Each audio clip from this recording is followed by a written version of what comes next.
En la posada más sombría del pueblo, un extraño con el rostro cubierto de cicatrices le susurró al oído a Íñigo: «Solo le he jurado lealtad al tiempo». ¿Era aquello una promesa de fidelidad o el presagio de una ejecución terrible? Esta peligrosa alianza entre dos desconocidos, ¿salvará al pueblo o desatará una guerra? Al cruzar el umbral de la posada, vio a García sentado exactamente donde lo había dejado, en aquel mismo rincón oscuro, como si se hubiera desprendido del tiempo y quedado congelado cual estatua. Sin embargo, había una diferencia. García ya no lucía tan andrajoso. Su capa nueva y el ligero olor metálico que emanaban sus armas afiladas eran la prueba de que las monedas de plata de Íñigo habían caído en las manos correctas y estaban ahora al servicio de un propósito. Cuando Íñigo se sentó a la mesa, no hubo necesidad de saludos ni de charlas triviales. Se limitó a mirar a García a los ojos. García bajó la voz lo suficiente como para que quedara sepultada bajo el ruido ambiente y comenzó a desgranar su primera cosecha de información. Durante la última semana había recopilado los susurros de los aldeanos, las preocupaciones de los mercaderes errantes que pernoctaban en caminos apartados y las sombras divisadas al borde del bosque durante la noche. Según su relato, una actividad inusual había comenzado en los senderos profundos del valle y en los pasos estrechos alejados de los caminos principales. No era la marcha de un gran ejército, sino más bien como una corriente sibilina que avanzaba bajo el agua. García detalló el panorama unificando los informes de distintas regiones. Relató avistamientos de grupos pequeños y variados, de 10, 5 o 7 personas, que en lugar de establecer un campamento fijo, se desplazaban con rapidez, como si esperaran algo o tuvieran prisa por llegar a un destino. Estas sombras evitaban los caminos principales, prefiriendo senderos recónditos que solo alguien que conociera la región, como la palma de su mano, podría utilizar. Mientras escuchaba, Íñigo trazó un mapa mental del valle y se dio cuenta de que aquellas rutas no eran aleatorias. Esta primera inteligencia de García era solo la punta del iceberg, pequeña, pero afilada. Íñigo dejó sobre la mesa una cantidad considerable de plata, superando lo acordado. El sonido seco de las monedas al caer no solo era el precio de la información, sino la señal de que la confianza entre ambos se consolidaba. Intuyendo que García valoraba ese reconocimiento más que el dinero mismo, Íñigo abandonó el ambiente brumoso de la posada sin mirar atrás. Afuera, la noche aún no llegaba a su mitad. En lugar de esperar, Íñigo decidió ir directo a la fuente mientras la información aún estaba fresca. Espoleó a su caballo y se deslizó como una sombra hacia las zonas señaladas por García. Mientras dejaba atrás las tierras seguras de Puerta del Valle, el bosque que se extendía ante él parecía un vacío inmenso que albergaba miles de peligros. Ató a su caballo en un lugar seguro antes de internarse en la espesura. A partir de ahí, el terreno pertenecía al silencio y a las sombras. Su travesía lo llevó hasta los límites más remotos de las tierras del Señor, a riscos escarpados donde rara vez ponía un pie el hombre, y a valles profundos donde la densidad de los árboles bloqueaba incluso la luz del sol. Se movía como un espectro, sabiendo que cada rama seca que pisara o cada piedra que se desplazara bajo sus pies podría significar su fin. Tras varios días de una búsqueda meticulosa y agotadora, descubrió el primer campamento oculto en los rincones más recónditos del bosque, entre árboles densos y formaciones rocosas naturales. No era tan ordenado como un campamento de guarnición, pero poseía un aire mucho más disciplinado que el de una simple guarida de bandidos. Íñigo se aproximó manteniendo el viento en contra y controlando hasta su respiración. Lo que vio desde los matorrales donde se ocultaba confirmaba sus peores temores. Eran tropas irregulares compuestas por desertores de guerra, forajidos y soldados errantes que, de alguna manera, se habían desvinculado de la disciplina militar. Algunos limpiaban sus armas, otros susurraban alrededor de hogueras improvisadas, y otros esperaban alerta como exploradores desplegados por la zona.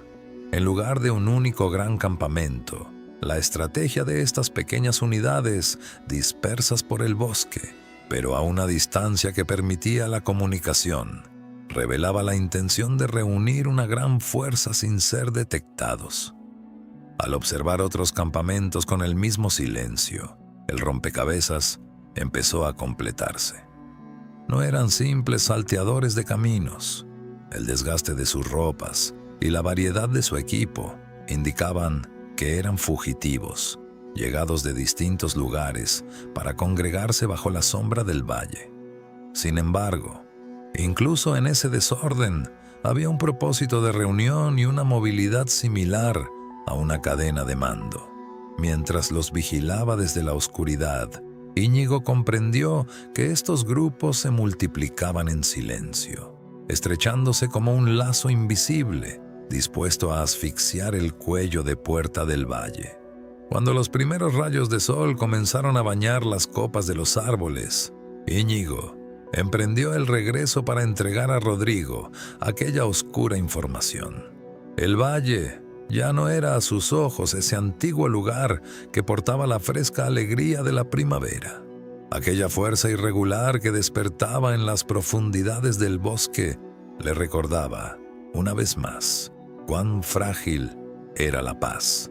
Mientras montaba a caballo, las palabras de García resonaban en su mente. La espada afilada por el tiempo estaba siendo desenvainada lentamente, y Puerta del Valle estaba a punto de descubrir si era ella el objetivo de su filo. El camino de vuelta no fue para Íñigo solo una distancia física, sino un proceso para encajar las piezas en su mente. Sopesaba por qué estos fugitivos habían elegido esta zona fronteriza, si eran guiados por alguien o si actuaban por cuenta propia. Sin embargo, algo era seguro. Las casas recién construidas de Puerta del Valle, su creciente población y el comercio floreciente habían despertado el apetito de estos depredadores. Cuando Íñigo cruzó las puertas de la ciudad, el sudor acumulado en su frente, pese al aire fresco de la mañana, reflejaba la gravedad del peligro avistado. Ahora su espada no era solo un peso en el cinto, sino su única garantía frente a la tormenta inminente. La oscuridad absoluta de la noche se extendía sobre Puerta del Valle como un manto pesado. En el cielo, las estrellas saludaban al valle con su brillo frío y distante. Íñigo, en el balcón de piedra de la guarnición, observaba el pueblo con los brazos apoyados en la gélida barandilla. En el centro de la plaza, la gran hoguera encendida por los centinelas para calentarse vacilaba de un lado a otro con cada embate del viento. Las llamas anaranjadas proyectaban sombras gigantescas e inquietas sobre las fachadas de piedra. El crepitar del fuego llegaba hasta la altura del balcón, creando un eco rítmico para el caos en la mente de Íñigo. Con los ojos fijos en las llamas, su conciencia se desprendió del presente para naufragar en las escenas sangrientas del pasado. La vida que había dejado atrás no era solo un montón de recuerdos, sino un conjunto de campos de batalla que habían marcado profundamente su alma. Al forzar la memoria, recordó cómo había sobrevivido al estrépito del acero mortal en al menos 6 grandes batallas.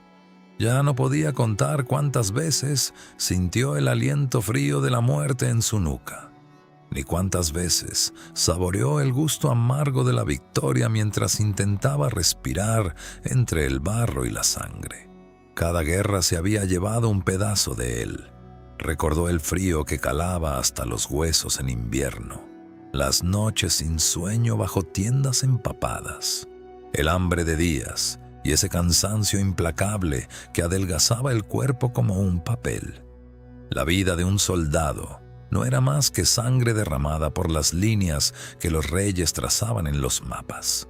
Rememoró a cuántos camaradas, con quienes partió el pan al calor del fuego, vio caer como cuerpos inertes con las primeras luces del alba.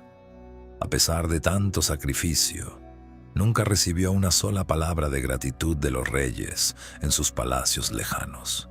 Luchó como un soldado anónimo y, como un héroe sin nombre, se aferró a la vida una y otra vez. Evocó los lujosos salones del castillo de Don Ramiro. La sangre de los soldados ahogados en el lodo parecía ser el mortero de aquella opulencia.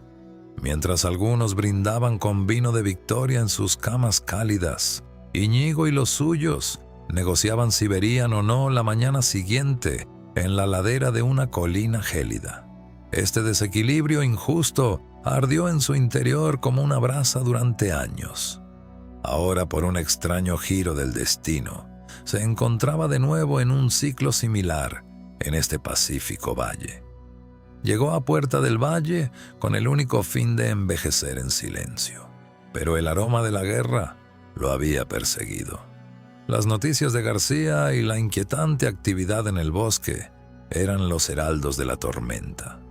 De ser un peón anónimo, estaba empezando a convertirse en el estratega que sostenía el destino de este pueblo. Como sea, susurró, y su voz se perdió en el silencio. No dejaría que los pensamientos lo consumieran. Tenía que haber una mano organizando a esos bandidos y fugitivos. Pero ¿quién era y cuál era su propósito? Dejó el balcón y se retiró a su habitación. Al cerrar la puerta, el ruido del mundo quedó fuera. Se tendió en su cama estrecha y, silenciando el estrépito de las espadas en su mente, se dejó caer en el mar oscuro del cansancio. Cuando los primeros rayos de sol aparecieron con un débil rubor tras los riscos escarpados al este de Puerta del Valle, las pesadas botas de Íñigo ya resonaban en las escaleras de madera de la guarnición. Aunque el insomnio de la noche pesaba en sus ojos, su mente estaba tan clara y alerta como en un campo de batalla. Al llegar a la habitación de Rodrigo Cisterna, la tenue luz de las velas que se filtraba bajo la puerta era la prueba de que el comandante también había pasado la noche cautivo de sus pensamientos. Al entrar, encontró a Rodrigo inclinado sobre un gastado mapa de la región, señalando con los dedos los pasos estratégicos. La estancia estaba impregnada del olor fuliginoso de las velas consumidas y el aire húmedo de los viejos pergaminos. Íñigo, sin refugiarse en cortesías, puso sobre la mesa las noticias de García y los inquietantes campamentos de bandidos que había descubierto en las profundidades del bosque. Cada detalle que relataba profundizaba un poco más las líneas en el rostro de Rodrigo. Íñigo subrayó que aquellos grupos no eran simples fugitivos errantes, sino que estaban siendo dirigidos por una mano con la precisión de un director de orquesta. Rodrigo no levantó la cabeza ni un instante mientras escuchaba. Su mirada permanecía clavada en el punto que marcaba Puerta del Valle en el mapa. Estas noticias eran como un veneno silencioso filtrándose en el valle, una amenaza imperceptible al principio, pero que traía la muerte una vez se extendía por las venas. Rodrigo se levantó lentamente de su silla y caminó hacia la ventana. Observó el pueblo que intentaba despertar entre la bruma matinal. El informe de Íñigo demostraba que la defensa del pueblo en su estado actual era un tigre de papel. Rodear completamente la ciudad con una muralla de madera era lo más correcto estratégicamente, pero significaba una carga económica colosal que no se podría soportar sin el apoyo directo y el oro del Señor. Rodrigo era consciente del tiempo limitado y de la paciencia agotada. Con la frialdad de un comandante, tomó la decisión más lógica dentro de sus posibilidades. Se construirían pesadas puertas de madera en los puntos principales de entrada y salida para sellar el camino por completo. Y en los puntos donde la defensa era más débil, allí donde el bosque se extendía hacia los edificios como garras, se levantarían muros de madera altos y resistentes. Sin perder tiempo, descendieron a la plaza del pueblo. La historia de Íñigo Valera continuará. No olviden seguir al Caballero de la Capa Verde.